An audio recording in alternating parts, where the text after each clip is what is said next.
The Dragonback series by Timothy Zahn. Book 1, Dragon and Thief. Chapter 20. The purser's office was set to close at midnight. Jack got there at exactly 5 minutes till. The purser and his two assistants were in the process of closing up for the night as Jack stepped in through the door. "Oh, wait a minute," he called, putting a little pleading into his voice. "Please, am I too late to put something else in the safe?" "Not at all, young sir," the purser assured him, coming over to the counter. "Your uncle remembered something else?" "Yeah," Jack shook his head. "He's so absent-minded sometimes." "No problem," the purser said. "Come on back." He opened the counter section and walked Jack to the back. Again, making sure Jack couldn't see the keypad, he opened the vault. "You have your key?" "Right here," Jack said, pulling out the key in an expensive-looking jewelry case. Like the data tube he'd put in earlier, he'd bought the jewelry case at one of the liner's gift shops. But of course, the purser wouldn't know that. "I really appreciate this." "Not a problem," the purser said, finishing the combination and pulling open the safe door. Jack stepped inside and opened box 48. Laying the jewelry case carefully inside, he closed and locked the box again. "That it?" the purser asked as Jack stepped out of the vault. "Yes, thank you," Jack said, pausing right by the edge of the door. Now came the tricky part. Cupping his right hand around the cufflink he was palming, he threw a quick look at each of the purser's assistants. Busy with their computers, neither was looking his direction. "Watch yourself," the purser warned. Leaning his weight against the door, he started to push it closed. "I'm okay," Jack said, glancing sideways at the hidden security cameras over the office door. They could be more of a problem, but it didn't look like either of them would have a clear view either. The door swung almost closed, and with a sudden twitch of his right wrist, Jack sent the cufflink he was holding clattering onto the floor toward the counter. "Blast!" he said. It was probably the oldest distraction in the universe, but as Uncle Virgil had been fond of pointing out, the old tricks got old precisely because they worked. Even as he continued pushing the vault door closed, the purser's eyes automatically went to the cufflink bouncing across his floor. And as Jack threw up his hands in a gesture of frustration, his left hand dipped for a split second behind the nearly closed door. Dracos was ready. With a brief tug of weight, he shot out of Jack's sleeve through the gap and into the safe. Jack's arms continued their upward swing, his left hand moving clear of the vault door just as it slammed shut with a muffled thud.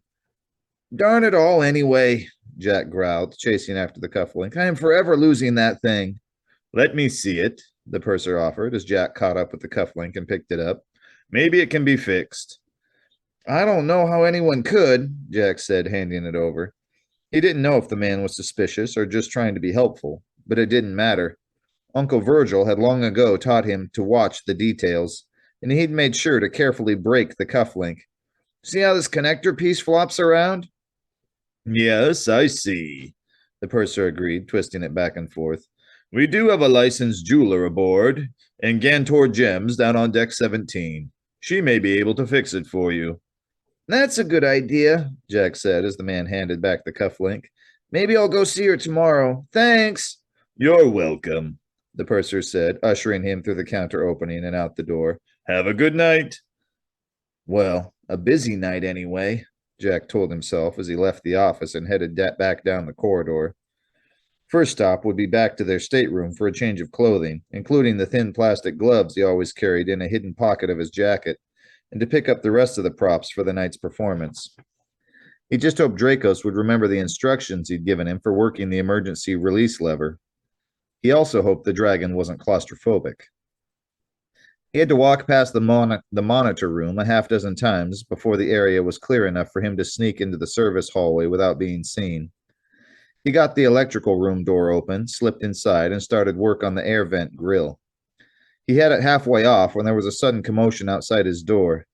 He froze, crouched by the vent, sure that he'd been spotted and that the jig was up. But the voices and footsteps went past without anyone pounding on his door or trying to open it. The noise faded away, and he realized, to his limp relief, that it was nothing but the 1 o'clock shift change. Wiping the sweat off his forehead, he got back to work. A minute later, the grill was off. Pulling his homemade smoke bomb from a side pocket, he set it carefully into the air conduit and started the fuse. In exactly 20 minutes, if he'd done the job right, the bomb would go off. When it did, the airflow would blow the smoke straight into the monitor room. It took him 17 of those 20 minutes to get back to the corridor outside the purser's office. Again, it took him a few tries before he could get into the service hallway without being seen. Exactly 19 minutes after seeing him setting the bomb, he was in position. For that last minute, he stood in the hallway, counting down the seconds in his mind and staring at the curved mark Dracos had made on the wall. For him, the waiting had always been the hardest part of any job. That was when all the doubts came swirling in. Doubts about whether he'd covered all the details, whether someone was off their usual schedule, whether there was some vital bit of information he didn't know or had forgotten.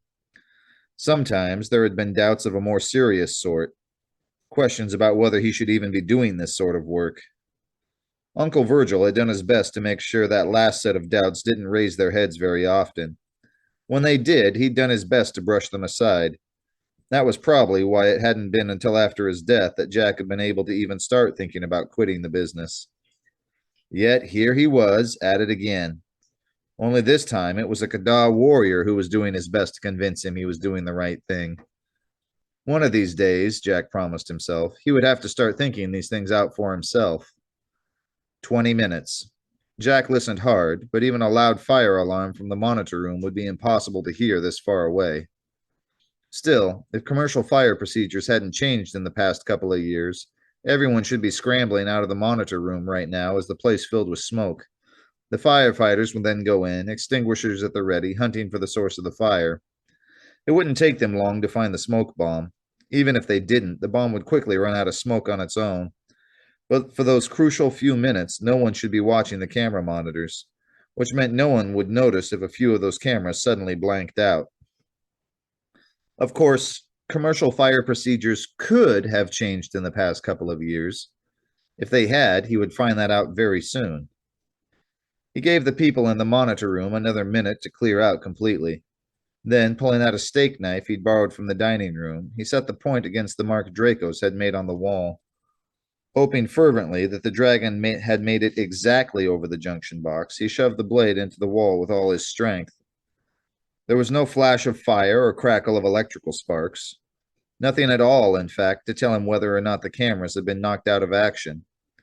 If they hadn't been shut down, he would find that out very soon, too.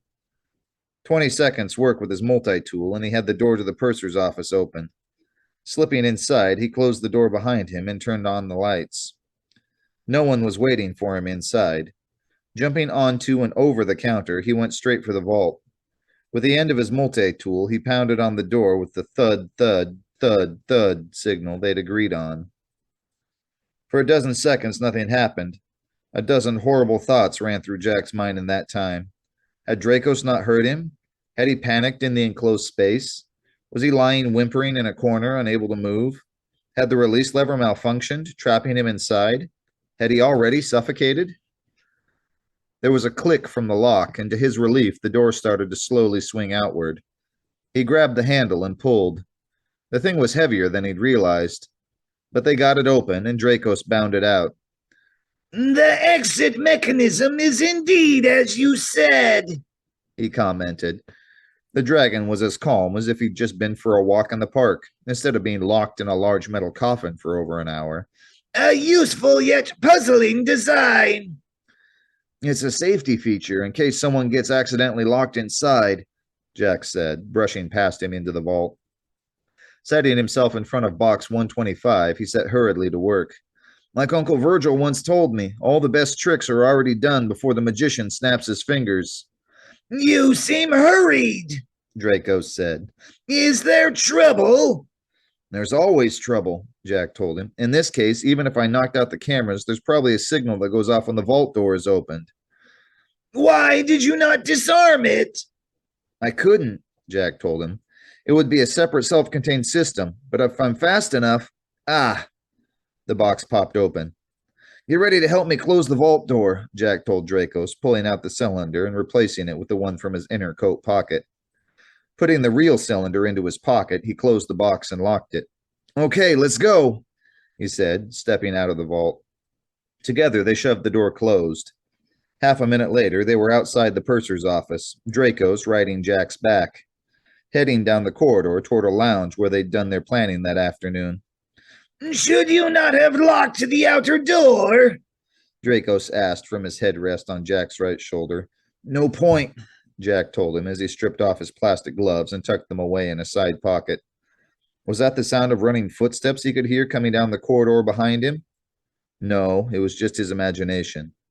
They already know someone's been in there. Come on, this sort of work always makes me thirsty. He was sitting in the bar ordering a fizzy soda when the first group of security men went pounding past.